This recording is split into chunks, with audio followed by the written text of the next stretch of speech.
I'm Tom Baker, this is Chasing Cars, and this is the updated Mercedes-AMG E53 Coupe. And like every car that we review, this thing has its virtues and its vices. But as we'll find out in today's video, the E53 Coupe has far more of the former than the latter. In fact, I think this is the best car that Mercedes-AMG makes right now, and I'm going to explain why.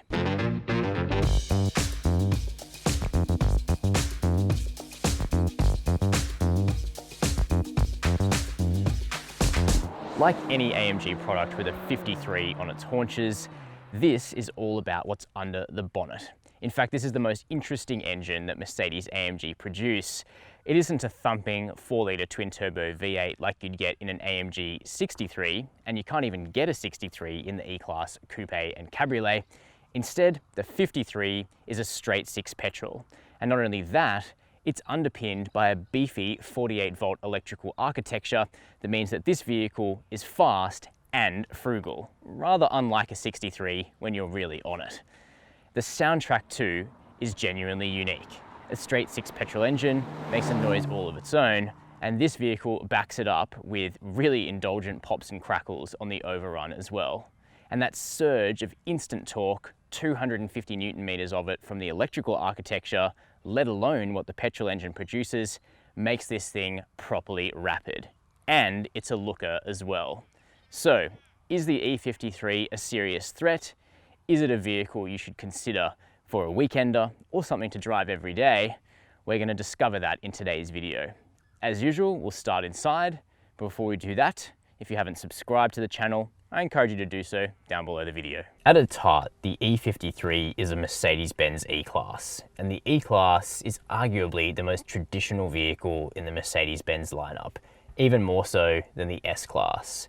Buyers of this vehicle are extremely loyal to Mercedes-Benz, and so the brand knows not to mess too much with the look of the vehicle outside or in, and I think that works in favor of the E53. I think the exterior design is incredibly complete and finished.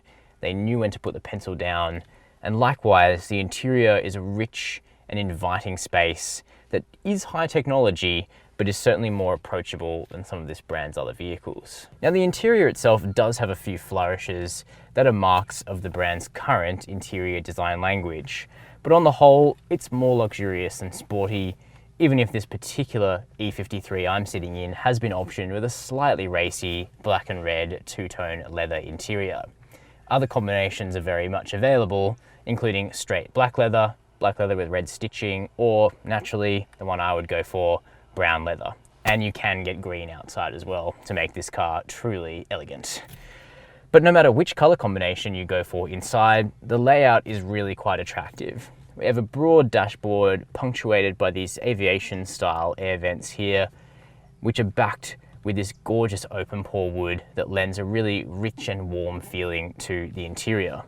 All of that wood cascades down on the center console and repeats on the doors as well, which are also punctuated by really elegant, delightful Burmester speaker grills, and that stereo sounds really good as well. Now for 2021, this steering wheel is a new piece. Mercedes call it the Super Sport wheel. It's one of 3 new steering wheel designs available globally, but this is the only one that has come to Australia so far. And while no doubt it looks cool, it has a smaller diameter than the 2020 version of this car's steering wheel, and we have these awesome double spokes here with controls on them. Unfortunately, those controls don't work very well at all. So they're capacitive touch pads, but the targets themselves are so small. If you have large thumbs, you're really going to be struggling to get it right. And simple things like adjusting the volume or changing track are just much harder than they need to be, and harder than in a vehicle like a BMW 8 Series Coupe or an Audi S5 or RS5, for example, which have physical buttons on the steering wheel. Thankfully, the actual software used in this vehicle's MBUX system works very well, and the E-Class picks up MBUX for the first time in 2021. So the targets are big, you can control them through those trackpads as I mentioned, or through this center trackpad, which is actually quite a bit easier to use and more accurate. The navigation looks good, and there's also wired Apple CarPlay and Android Auto, but it isn't wireless like you would get in this car's chief rivals. That's a philosophical thing at Mercedes-Benz. No Benz has that feature at present. Now the seats that we're sitting in are genuinely comfortable. They have plenty of adjustment, they're shapely, and the quality of the leather used on them is top notch. Now, if you're somebody that doesn't like Alcantara, you'll like the interior of the E53 because it's full leather. There's no Alcantara at all used on these seats or here on this steering wheel. Instead, it's rich, soft, perforated leather, and then wood for the other trims as well. So it is a little bit more traditional than some vehicles in the Mercedes-AMG lineup, but personally, I'm a fan. As for practicality, it certainly isn't bad. We've got big cup holders here ahead of this trackpad, wireless smartphone charging, a bin between the seats with 2 USB-C ports, decent sized door bins, and as for a back seat, the two-door E53s do have one. There's 2 seats back there. I'll insert some B-roll here of me clambering into the back, but certainly if you were going to be frequently using the back seats in this car, the E53 sedan makes more sense. Sadly, an E53 wagon, in fact no E-Class wagon, is sold in this country. The back side of the E53 Coupe is my favourite angle of this car. I don't mind the update to the front end, but I think Mercedes really nailed the look of the E-Class Coupe the first time around, and that's all been maintained for the updated 2021 version of this car. These thin lights, we haven't really seen them on any other Mercedes product. I think they work well. And the E53 has subtle, round quad tailpipes as well. It's a nice little finishing touch. Now we have a power tailgate here. Of course, that would be a lot of effort to do manually, so I'm glad that was included. And that opens up to reveal a boot 425 litres in size. Not terrible for a slinky sports car like this, though not as large as the E53 sedan 4-door, which is also a vehicle that is offered in Australia. Now, the boot goes back some way. Underneath the boot floor, you do not have a spare wheel, you have a repair kit, but we have nets off to the left and right for a little bit of extra practicality, and also tags, or tabs I should say, to fold down those rear seats. So while it's certainly not the last word in cargo carrying, it's better than most vehicles with 2 doors. So what's the E53 like to drive? Well, let's head out onto some good roads here in regional Victoria to find out. Now, while it does have a 48-volt mild hybrid system, it doesn't move off under electric power like a Lexus hybrid, for example. Instead, that system is there to provide support to the 3-litre engine and also a smoother start-stop experience. But as you'll see, it really doesn't interfere with how good the straight-six motor sounds.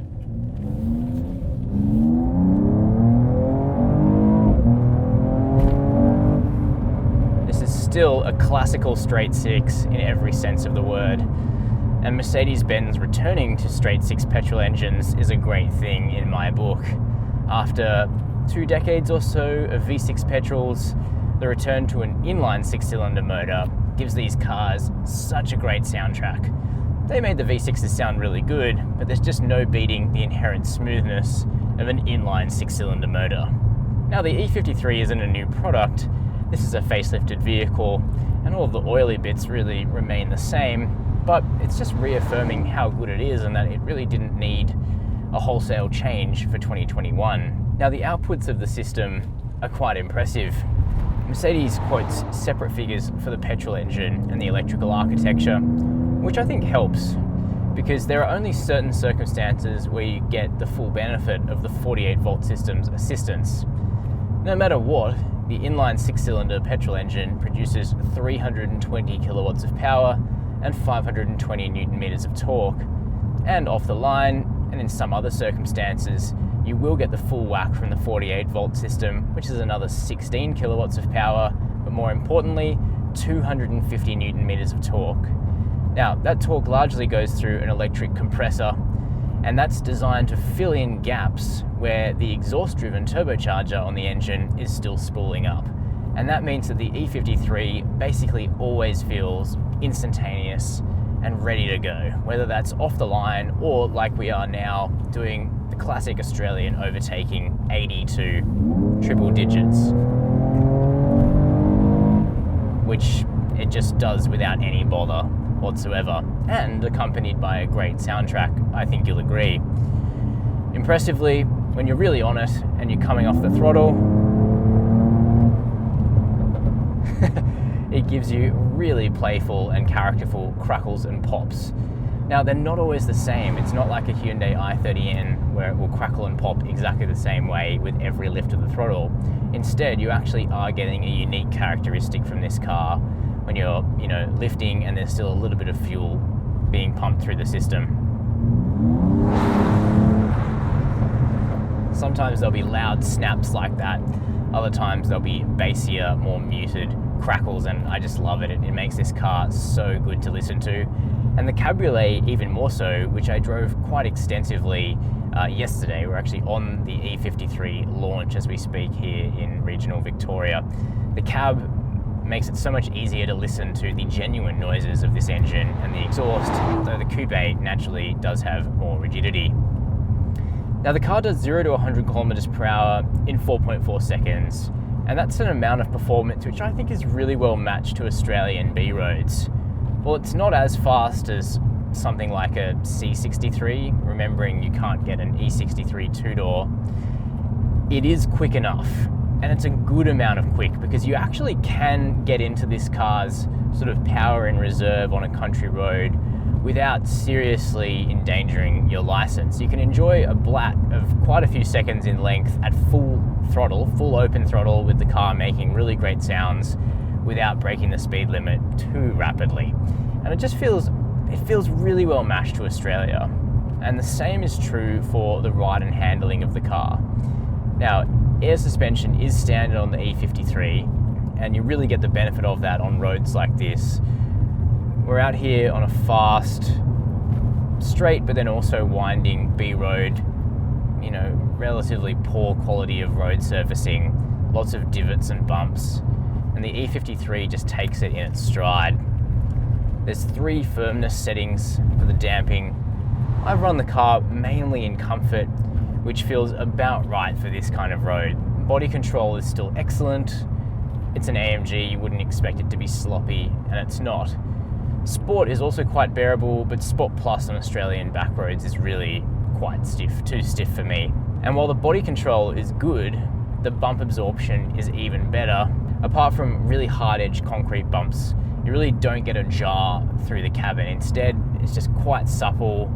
Even though this car has low-profile tires and big wheels, it does do a very good job of just soaking up the bumps and keeping the cabin insulated, level, almost zero head toss.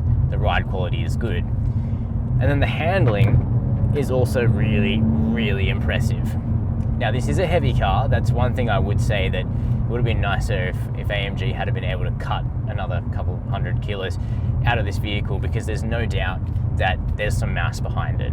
And there's all sorts of trickery to contain that mass, which works to good effect. But turn-in is still crisp, noticeably crisper than the E63 that we drove together recently with the 4-litre V8 up front.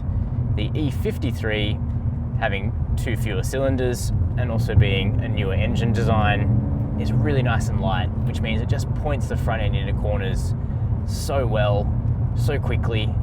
The steering is meaty. It's probably a little heavier than some people will like, but it has intent to it.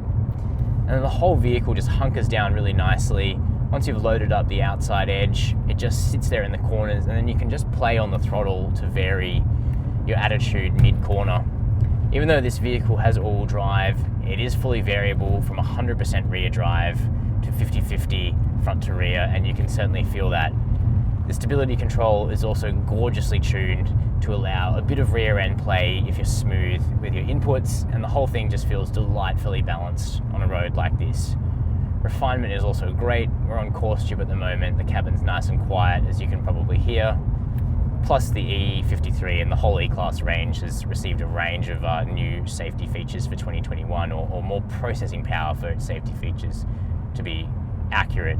So things like adaptive cruise control with stop and go will now monitor traffic for a minute at traffic lights and then autonomously take off if that occurs in less than a minute. It used to be 30 seconds. The lane keep assist is still strong. We have things like front and rear cross traffic alert. We have a 360-degree camera. So all in all, it feels quite safe.